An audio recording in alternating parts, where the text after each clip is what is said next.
오늘 본문을 가지고 하나님이 하십니다. 하나님이 하십니다 라는 제목으로 말씀 증거하도록 하겠습니다. 오늘 우리가 읽은 본문에 갈등이 나오죠. 왜 갈등이 나오냐면 이 꿈에 대한 해석 때문이었습니다. 애굽의 왕 바로가 꿈을 꾸었는데 그 꿈의 내용을 해석할 수 있는 사람이 아무도 없었습니다. 사람이 꿈을 많이 꾸지 않습니까? 기억지 못하는, 흔히 말하는 의미 없는 꿈, 개꿈도 있을 겁니다. 아무리 왕이라고 해서 꿈 하나가 어떤 의미인지 모른다 할지언정 이렇게 나라가 발칵 뒤집힐 수 있을까? 과연 그렇게 큰 문제가 될까? 결론부터 말씀드리면 큰 문제가 됩니다. 다니엘서를 묵상할 때도 말씀드렸다시피 고대 근동에서는요, 왕이 꿈을 꾼다는 것은 신의 특별 계시로 보았습니다. 만약 왕이 꿈을 해석할 수 없다, 왕이 꾼 꿈을 해석할 수 없다라는 것은요, 어떤 의미냐면 그 왕의 통치가 흥망성쇠 중에 이 망하고 쇠하게 되는 이 흉조를 의미한다라고 보았습니다. 그래서 그 왕의 통치가 얼마 안 있어 끝나거나 아니면 그 나라가 곧 멸망하게 될 것에 대한 불안한 징조로 보았던 것이 꿈을 해석할 수 없었다라고 보았던 것이지요. 그러니 이 꿈 해석을 위해서야 왕뿐만 아니라 애굽의 모든 점술가와 현인들이 모두 왕 앞에 불려갔던 것이지요. 이 꿈에 대해 해석에 집중했던 것입니다. 요셉 때에는요, 애굽의 왕 바로는 그래도 자신이 꿈을 이 내용을 말해 주기도 했었지만 이 꿈의 의미만 해석하면 되었지만 이 다니엘 때는요, 이 메데바사 왕 때는 아주 포악한 왕이어서 그랬는지 꿈의 내용도 또 그리고 해석도 하게 했던 것을 우리가 기억하게 보게 됩니다. 그만큼 이 꿈을 신뢰하고 그만큼 이 신의 계시로 보았다는 의미가 담겨져 있는 것이지요. 오늘 본문 8절 하반절에 보시면 애굽의 왕이 자신이 연거푸 꾼 꿈의 내용을 말합니다. 그런데 아무도 해석하는 자가 없던 것이죠. 8절 하반절 내용을 한번 보겠습니다. 그들에게 그의 꿈을 말하였으나 그것을 바로에게 해석하는 자가 없었더라. 아멘. 진짜 꿈을 해석할 수 있는 사람이 필요함을 성경은 이야기하는 것입니다. 해석할 수만 있으면 이 갈등이 이제 해결되는 것입니다. 여러분, 여기서 해석하다라는 단어가 나오는데요, 해석하다라는 단어 히브리어로 피트로님이라는 단어입니다. 영어로 번역하면 통역하다라는 의미가 있습니다. 번역하다, 통역하다, 해석하다. 영어로 두 단어가 나옵니다. 우리가 흔히 보통 translate라는 단어와 interpret라는 단어가 나오는데요, 이 두 단어가 사전적인 의미로 봤을 때는 똑같습니다. 해석하다, 번역하다, 통역하다 이렇게 똑같이 번역됩니다. 그런데 영어 성경에 보니까 interpret라는 단어로 쓰이더라고요. 번역 성경 NIV를 보니까 왜 translator라는 단어가 안 쓰이고 인터프리트라는 단어가 쓰였을까? 이 두 단어를 차이점을 굳이 찾자면 이 트랜슬레이터는 문서로 기록된 다른 나라 언어로 기록된 것을 번역할 때 쓰인다라면, 인터프리트는요, 음성으로 들려진 것을 다른 나라 음성으로 들은 것을 그 나라 음성으로 번역할 때 쓴다라고 말하고 있더라고요. 이 차이를 좀 구분하시겠죠? 소리로 번역하는 것과 문서로 번역하는 이 차이로 이해하면 될 것 같습니다. 그런데 이 왕의 꿈을 해석하는 것에 대해서 왜 소리라고 말했을까에 대해서 우리가 좀 집중해 봐야 됩니다. 그러니까 꿈이라는 것을 신이라는 존재가 음성으로 들려진 계시다라는 것을 이해하면 쉽게 우리는요, 그 의미를 깨닫게 되는 것이죠. 8절에 보면 애굽에는 점술과 현인들이 등장합니다. 애굽에서 꿈을 해석할 수 있는 사람들이었습니다. 신의 언어를 받아서 사람의 언어로 통역할 수 있는 사람들이었습니다. 그런데 그들이 해석하지 못했다라는 것이죠. 왜일까요? 너무 당연한 이유죠.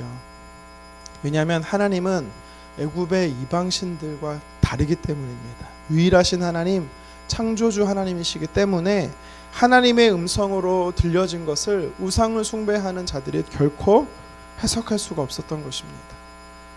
한마디로 말씀드리면 애굽 왕 바로가 꾼 꿈은 하나님께서 계시한 꿈이었기 때문에, 계시하신 음성이었기 때문에 하나님의 이 구원의 경륜, 하나님의 이 역사 속에서 일어난 인간의 역사에 개입하신 하나님의 뜻이었기 때문에 하나님의 자녀가 아니고서는 이것을 깨달을 수가 없었다라는 겁니다. 그런데 12절 하반절을 보시면 성경은 이렇게 말합니다.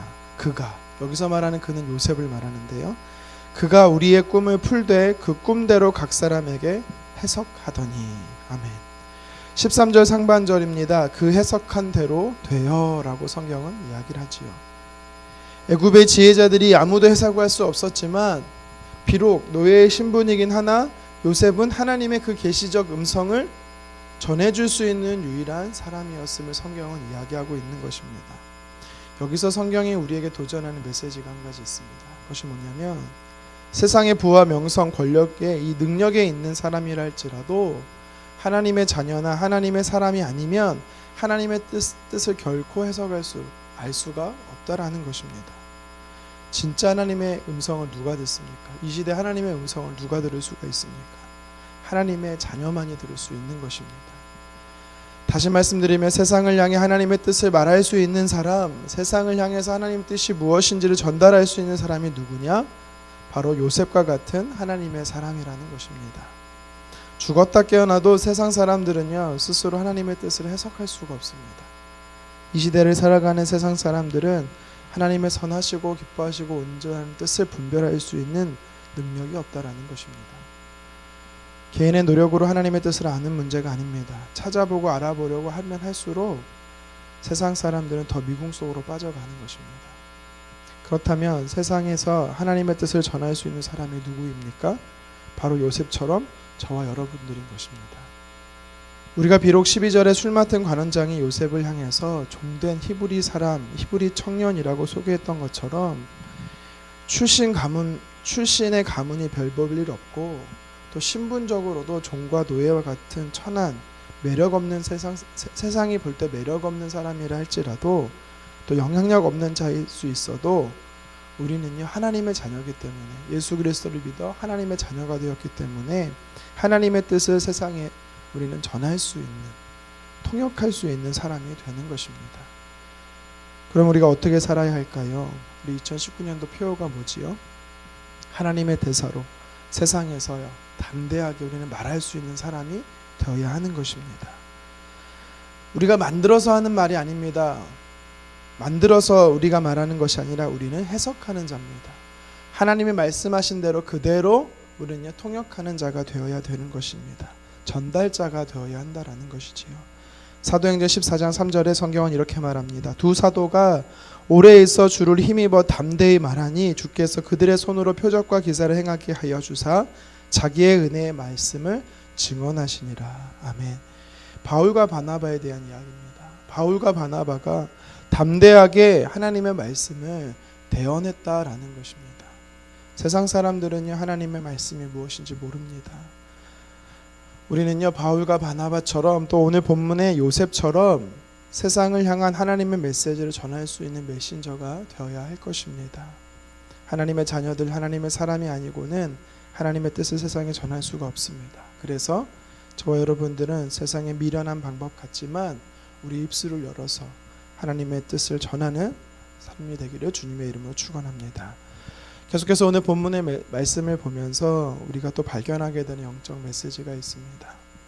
그것은 뭐냐면 바로 하나님의 역사하시는 시간, 때, 타이밍이 있다라는 것입니다. 하나님께서는요 하나님이 행하시는, 하나님이 하시고자 하시는 의지뿐만 아니라 시간이 있습니다. 오늘 본문 1절 상반절 함께 읽겠습니다. 시작. 만 2년 후에 바로가 꿈을 꾼즉. 아멘. 여기서 말하는 정확한 시간 2년이 딱 등장하지요. 만 2년이라고 성경은 이야기를 합니다. 꽉 찬 2년. 창세기 40장에서 요셉이 술 맡은 관원장과 떡 굽는 관원장의 이 꿈을 해석하고 난 지 2년이 지났다라는 것입니다. 다른 말로 말하면 술 맡은 관원장이 복직이 되고 나서 2년이 지난 시간을 이야기를 하지요. 하나님께서 행하시기로 결정하는 시간이 차야만 하나님이여 역사하신다라는 겁니다. 그 전까지는 하나님 때가 되기 전까지는 하나님은 침묵하시는 것처럼 보입니다. 우리가 구약 성경과 신약 성경의 이 말라기서와 또 사복음서 중에 마가복음이 먼저 기록되었다라고 하는데요. 이 사복음 사이에 성경에 기록되지 않은 400년의 시간이 있습니다. 마지막 선지자가 예수님이 오실 것처럼 이야기하면서 예수님이 진짜 오기까지 약 한 400년의 시간이 걸린다라고 말합니다. 침묵의 시간이 있는 것입니다. 하나님께서 문을 열지 않으시면 문을 닫으시면 아무도 열 자가 없는 것입니다. 요셉은 2년 전에 하나님의 때를 앞당겨 보려고 노력했던 사람입니다. 사람을 일부 의지하기도 했었습니다. 하지만 그때는요, 하나님이 일하시기로 한 시간이 아니었습니다. 그렇기 때문에 요셉에게는 허락되지 않았던 시간이지요. 2년의 시간이 더 필요했다라는 것입니다. 하루는 사무엘 선지자가 하나님의 뜻을 따라서 이새의 8번째 아들인 다윗에게 왕의 기름을 부음을 합니다. 왕으로 기름을 부읍니다. 무슨 영문인지 몰랐던 다윗은 이 왕의 기름 부음을 받고 자신이 왕이 된다라는 것에 대한 두려움도 있었지만 기대도 있었을 겁니다. 언제쯤 왕이 될까? 내가 언제쯤 왕이 될 수 있을까? 이런 기대가 다윗에게도 있었습니다. 그러다 보니까 너무 기다림이 길어지다 보니까 다윗은요, 스스로 왕이 되기 위해서 블레셋의 편에 서서 사울 왕과 싸우려고도 했던 것을 우리는 성경을 통해 알 수가 있지요. 다행히 하나님이 그것을 막으셨기 때문에 하나님의 때가 되어서 다윗은요, 이스라엘의 왕이 될 수 있었던 것입니다. 왕의 기름을 부음 받고자 했던 다윗도요, 하나님의 그 때를 기다려야만 했던 것입니다.